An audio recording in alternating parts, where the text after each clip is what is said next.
to Spiritual Vibration, Styles FM 96.1 with Sister P. It's styly, it's fiery. Jennifer Barrett said that. Here on the phone lines, we have IRV, member of the Rastafari Millennium Council. Is that right, IRV? Chairperson for the Rastafari Coral Garden Committee. Okay. And I know that you're very, very busy this morning. And I really give thanks for you to take time out to be on the Spiritual Vibrations program. IRV. You know where the duties call. You have to just try to fulfill it, you know? I know that. I know. Tell me about it now. Workers. IRV. 50 years ago, April 12th, 1963. The state of Jamaica.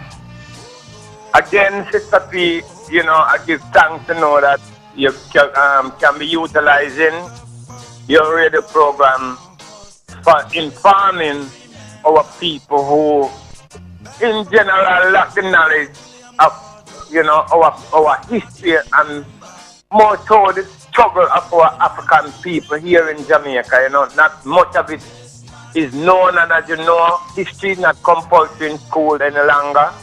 You know, it is being replaced by social studies, which don't necessarily take into account the struggle of people, you know. That's right. As you know, that 1963 April, Jamaica wasn't even celebrating. It wasn't even 1 year since they get their so-called independence. And there was this place that we know, very often we hear the story of the White Witch of Rose Hall. But Rose Hall is and was a very big property controlled by white people. And, you know, then, not like most slave plantations, they would give a little plot of land to people who work on these plantations. Well, it happened to us that there was a brother named Rodolph Franklin whose father used to work on the Rosal property, and he got a piece of land in the Coral Garden area, which was adjoining to the Rosal property at the time in 1963. Well, Rodolph's father died and leave this little piece of land so that Rodolph could continue to plant. It wasn't his in the farm that he had a title for it or that he had bought it, but naturally, someone, you know, have been working a piece of land, so just natural for his son or his daughter to come and control it and work it. But because this brother was seen as a Rasta man at the time, he was being pressured to leave where his father used to work, so he left there, and he went far into the hills, still being a part of what they would consider Rosal property, adjoining to Rosal property. At that time, no black people owned anywhere around that area, Sister P. And I want our people to know. It's just since lately and more so since the time of Michael Manley in 1972 and in the 70s that, you know, black people own certain little pieces of land in the area. Ivy, can I just say something here? And it's a very important point that you're just making. Because I remember in 1980, one night I was walking through Iron Shore, and the soldiers came over to me and asked me what was I doing there. Unfortunately, one of the soldiers was married to a young miss that I knew, and when he recognized me, he said, okay, she's all right. So this is, you know, people know that a lot of these things, this is recent history, and we don't even know this. Exactly, Sister P, you know. So, you see, the educational system, the media houses, none of these entities that are to be making our people aware of the struggle of our people, of the history, and the role that our people have played in the history of Jamaica. None of these entities seem to be, living up to their expectations or living up to their duties and responsibilities to our people. But anyway, it happened to us that because this brother was planting, and even when we watch the DVD that's called Bad Friday, yes, you will see a retired inspector of police who said that at the time when he was at training school, it was dreadlocks people that was used as target practice. And he said, very important, you know. What did he say? It was dreadlocks people that what? It was dreadlocks people. Yes. The target, the people that they use for target practice. You know the images? Yes. It was that of dreadlocks people. Shame on Babylon. Shame. Right? Shame. Oh. Now, at the same time, this retired inspector of police also said that sometimes tears would come to his eyes because he used to accompany a bulldozer and to bulldoze these people's cultivation. Pumpkin, cabbage, all of these things. He said, this former inspector of police said, tears would come to his eyes when he saw the destruction of these people things. Naturally, these were enslaved descendants. Now, it happened that one time the police went and cut down this brother thing, and he went back and planted. And then on the next occasion, he was going there and he saw the gate locked. So he jumped over the gate, and he and his brethren went over to their property. And whether the ranger or the police, but people came up there and shot him, left him to die. This was in 1961. That was in direct colonial time, going towards the so-called independence. So his brethren took him to the hospital, and the doctor patched him up and said to him, anytime his stomach starts to swell, then he would know that the time is coming for him to die. He spent about 3 months in the hospital, and then he was tried. He was tried on marijuana possession and then sent to prison for either 6 or 9 months. So he came out there, and after that time now, in 63 now, he started to see his stomach swelling. So he decided that he didn't do anything to die, so he was not going to die alone. So he decided to take revenge. And this revenge started about the 11th of April, 1963, which was what it said to be Holy Thursday. So the police came down, vigilante people came down, Bustamante came down, and so the island-wide hunt for Rastafari. I mean, these are 5 people who started this thing. The vast majority of Rastafari had nothing to do with it, Sister P. Nothing to do with it. People in Rastafari in Westmoreland, in Hanover, all over St. James, Trelawney, St. Anne, St. Mary, you name it. These people, if you have a beard and had nothing to do with Rasta, you were hunted down, you were beaten. Just for having a beard. You weren't given a bail. Police would mash bottle and take it and cut out the dreadlocks. Everything that you know, people's hands were broken, ribs were broken. I know a brother in Hanover, Sister P. That brother, from 1963 until today, he cannot stand straight. He's still alive, but he cannot stand straight. How many broken ribs he experienced, broken hands, you know? And then they were sent to prison. Some had to pay a fine, but the majority went to prison. But whether 3 months, 6 months, 9 months, on all type of charges, whether vagrancy act, disturbing the public peace, marijuana. I remember the testimony of Bunga Isaac, who said he was locked up for a spoon and a tape that belonged to a virgin that he was at. That the police came in St. Elizabeth because he left Granville in St. James and walked all the way to St. Elizabeth. And the police came there and locked him up and locked up the virgin that he was staying with. Charged him for a spoon and a tape that belonged to the very virgin that he was staying with. So these are the things that Rastafari went through 1963. And the funny thing, Sister P, is that Rastafari are still going through these things until today. Yes, they are. Yes, they are. In fact, there is a young man that attended Ferguson thing and was so impressed in what he had seen with the Rastafari community. and mentioned that he wanted to, be a part of us. And his grandmother said, well, the first thing is, well, you won't be a part of that for you're not going to get no work. I mean, and these are people who speak to me very nice. Time and time again, young people come to me and they will say they would like to grow their locks, and their parents will say to them, why you got on dirty rasta? Yet still when these people see me, they are very nice to me. This is a hypocrisy that exists in the system right now. People still look at me and say, I never know that you were so intelligent. I mean, it's still happening. It is still happening. But go on, Ivy. Yes. Yes, Sister P. Now, this year is marking the 50th year. And 50 years. 50 years. 50 years since 1953, since Rastafari went through all these atrocities. I went to visit because the public defender is now working with the Rastafari committee to make sure that some form of apology is given to the Rastafari community and to the individual survivors of those atrocities and to the families of those who have passed on. Now, it happened just that Sister P, I went to look for some of these individuals last week, Wednesday, because the public defender sent some investigators to Pittsburgh Nyabingi Center last week, Thursday.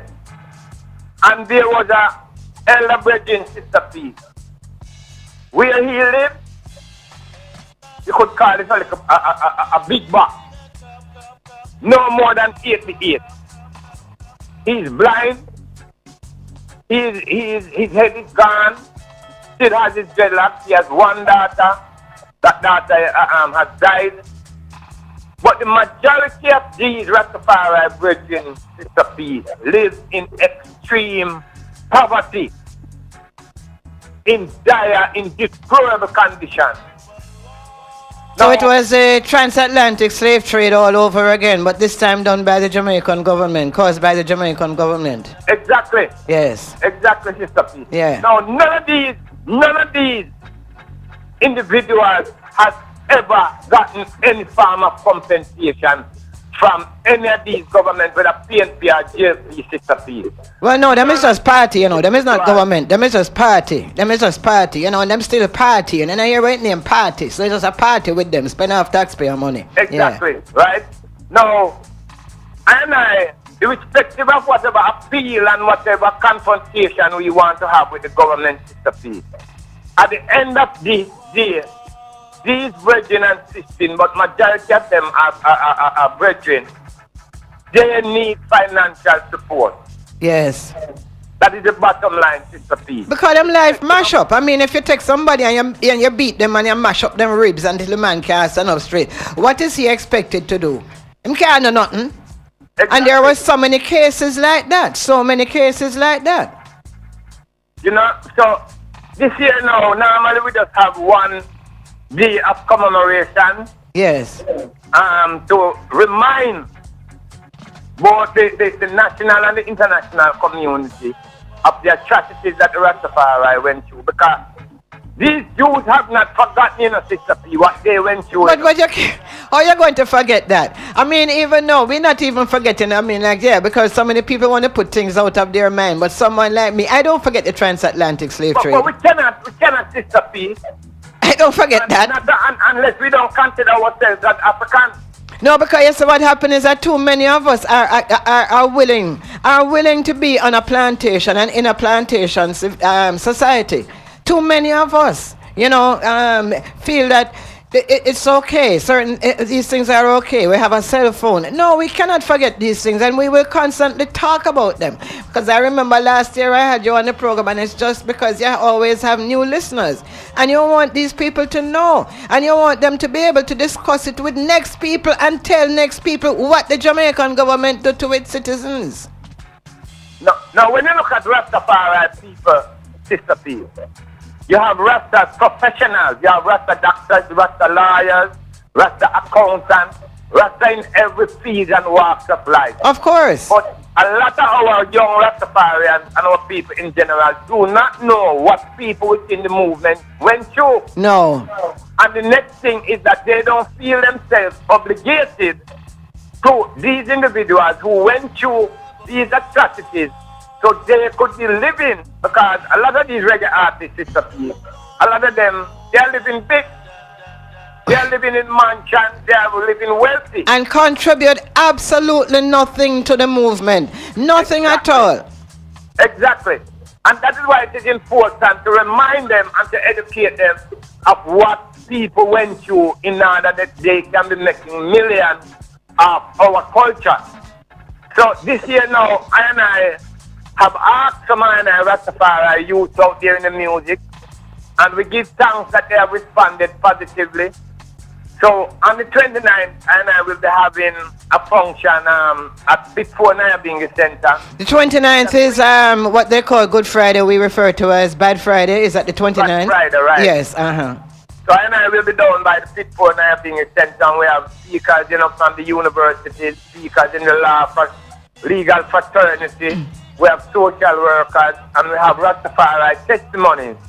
That is at Pitford Nyabingi Center, and that is free, but you come and you buy your juice and your food and so on and so on. Support. And craft, right? Yes. But on the 30th, which is a Saturday, we have been people like Mikey General, Culture Nap, Mackie Conscious, Major Lied, Cyrus Riley, Bushman, Warrior King, Tony Rebel, Africa, Janine, Chronic. We have a good line of reggae artists. Yes, I was just playing Chronics this morning, and I mean, like Chronics ain't no giving in, yes.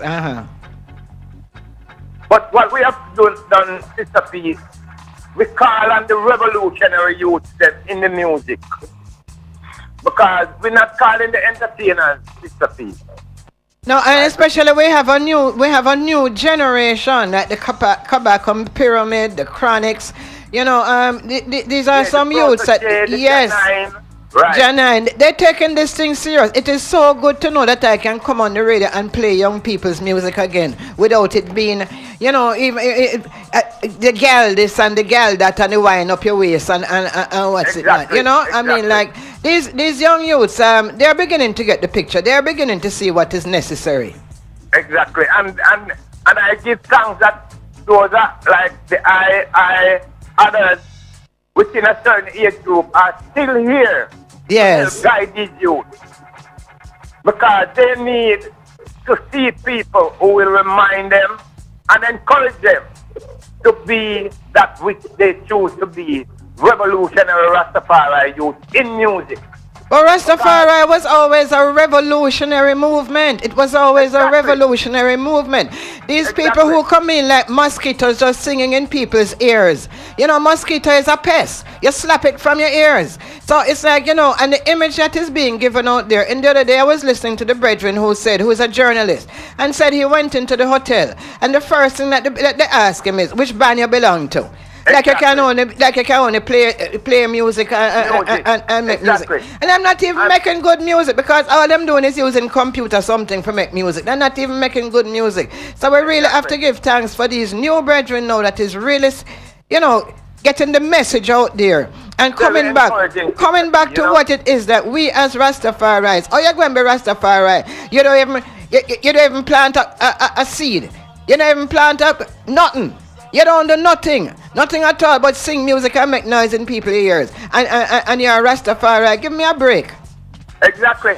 I was listening to a radio program on Sunday, Sister P, and there was somebody calling in from, texting in or tweeting in from Netherlands and saying to Andrea that the concept that the people in Netherlands have of Rasta is that they only burn herb and play reggae music. Yes. Now, since when? You say that? You know what I mean? Since when this is the concept of Rastafari? Sometimes, sometimes you say IOV. I know people will definitely vex with me when I say certain things sometimes. But sometimes I have to say, was reggae music really the downfall of the Rastafari movement? Because... to a large extent, it is, Sister P. I feel so. I really feel that way. And compromise. Yes. It has come and compromise because most of these dreadlocks people come as entertainers. The minute you want to sing a song, the first thing you do, you put on locks and you go up on stage. Yes. What that have to do with Rastafari? You know nothing about His Majesty. You know nothing about things like choral gardens. No, you don't know nothing. All you know is because sing about a song and make noise in people's ears. Exactly. You know what I mean? So on the 30th, Mr. P will be having these, musicians do. Naturally, there will be speakers in between who will keep this revolutionary vibes alive because we don't want anyone coming to Jared Park feeling that this is a jump up thing. No. Not time for jump up, no. Exactly. So we charging $1,000 to come in. And I think that is more than reasonable. You buy your food, you buy your juice, there will be crafts, there will be DVDs and sale, and but it's all a package to help get some money, Sister P. That one, and I can assist these elders, and two, if we want to put a serious legal team together, you need money. Some money because we cannot depend on freeness, Sister P, when you want to confront. But you know, in a serious way. You know what is so interesting, IOV? They want us to accept. They would want us to accept Alexander Bustamante as a national hero. How you going to be a hero when you kill off a certain section of the society? And now I noticed that they had the march, the Tivoli march, that they went to Jamaica House yesterday. And they want the international court to come into it. And I think that this is a human rights case and that the international court needs to investigate this. We're just sitting down and taking things too easy, man. I keep asking, where are the Rastafari warriors? Which part of the day? And one of the reasons doing this program even today gives those people who want to come, they have 1 week where you can fly from whichever part you're there and be a part of this, because it is if these things are not solved, the nation cannot move forward. But Sister P, look at it, we had Pinnacle in the 1950s. Yes. Right? We are under Bustamante administration. Yes. Pinnacle was raided times and eventually destroyed. We had 1963, the Coral Garden situation where Rastafari all over the island was hunted. We had the Bakawa situation in 1966. Now, the question was, where next? Now, just 2010, it was Tivoli. Yes. Now, look at Westmoreland just last week, Friday, Sister. I saw that. Right? And I felt so good because people started all over. The people in Westmoreland, in St. Elizabeth, all over the places are blocking the road because they are demanding justice. Now the thing is, we're next. Look how many of our innocent youths have been killed by police, just like that, Sister P. Nothing don't change.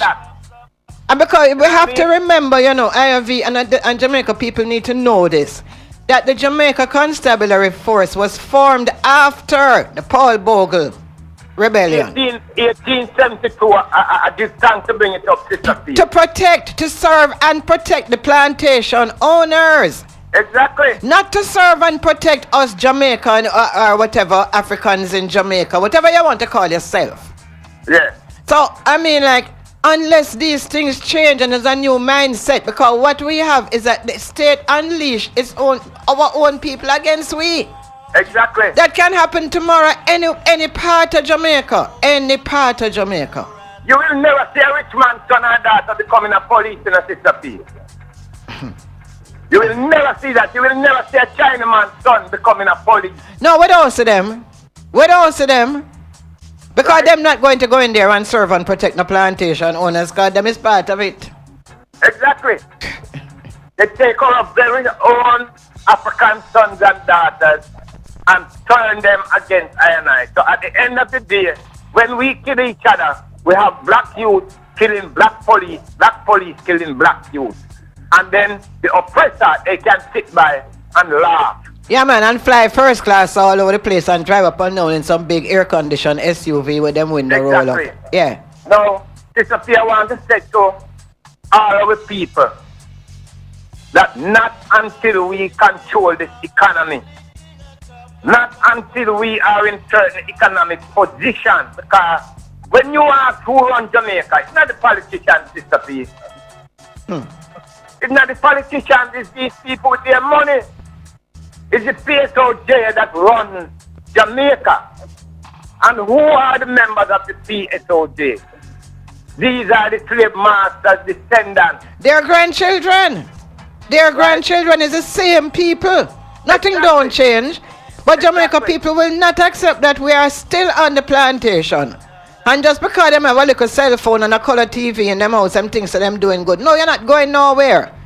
You don't reach nowhere because you're at the same place and they are at the same place. You are at the bottom and them is still at the top. Exactly.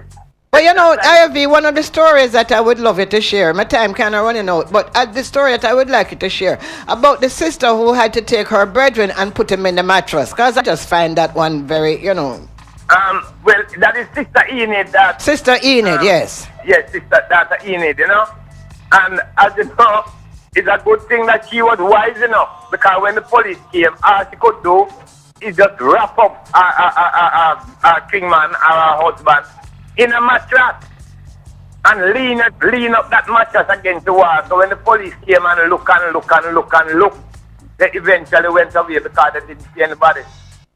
But it was beating all over Sister P. You know how many individuals' eyes got knocked out? Yeah, we have those. IFV, do we have the figures? How many people were killed? How many people their lives were totally destroyed? Do we have those figures? No, but these are things that we'll be taking on account of, and that's why we need money, Sister P, to do the things. Of course. Employ people. Of course, but I tell you, IFV, we have to laugh after ourselves, because you remember one at the time we say, boy, we give up material things. But money, you get to be older and you find out that money is not the root of all evil. The root of all evil is when you make money off of reggae music, off of Rastafari. Go in your big mansion.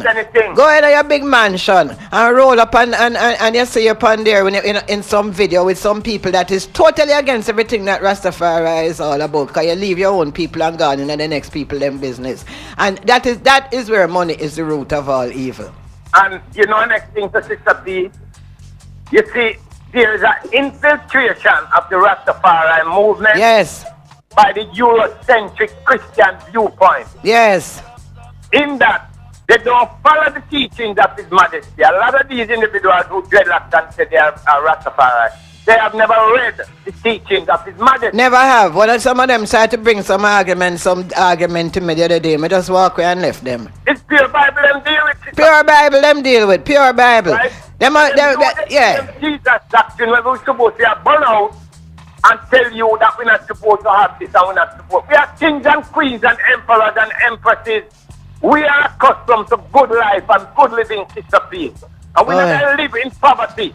And feel like this is where we're supposed to be. No. IFV, I'm going to have you on the program another week. I could talk some more about Rastafari business. But my time run out here now. So, and I know that you're supposed to be somewhere at 11 o'clock and you did really do me a big favor. So, IFV, Bad Friday, the movie Bad Friday. I have to let people know about it. I have some copies of it. I'm supposed to be turning them back into you. But in the meantime, anybody who wants to know the history of the Coral Gardens, IFV is very much a part of that. And I have some copies of it, but you can always get them from IFV. If you're interested, I will give you his number. You can feel free to give out my number on the ear, Sister P. I certainly will, IFV. I certainly will. Okay? And give thanks for the opportunity to be talking to you. And give thanks that you have stayed with this over the years, Yes. Rastafari. Yes. Give thanks, Sister P.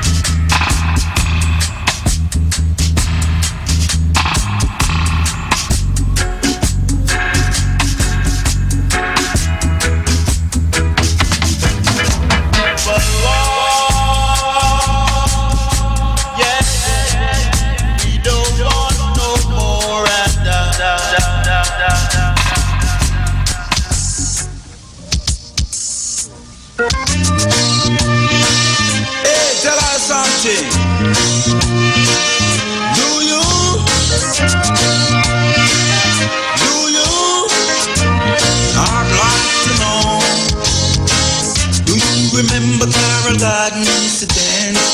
Yes, not to remember. Not to couldn't even walk against Babylon fence. No, yes, naughty remember. As out of nowhere, a soldier and police heading on like hooligans and thieves. Yes, naughty remember, naughty just can't forget. Oh no, no, no, no. If we make a fuss, they treat us like monkeys. Yes, naughty remember. Back for pardon, we treat like William Gordons. Yes, naughty remember. Run to the noble, we treat like all bogus. Yes, naughty remember, naughty just can't forget. Oh no, no, no, no. You're tuned in to Spiritual Vibration. Do you? I'd like to know. Yeah, yeah, yeah.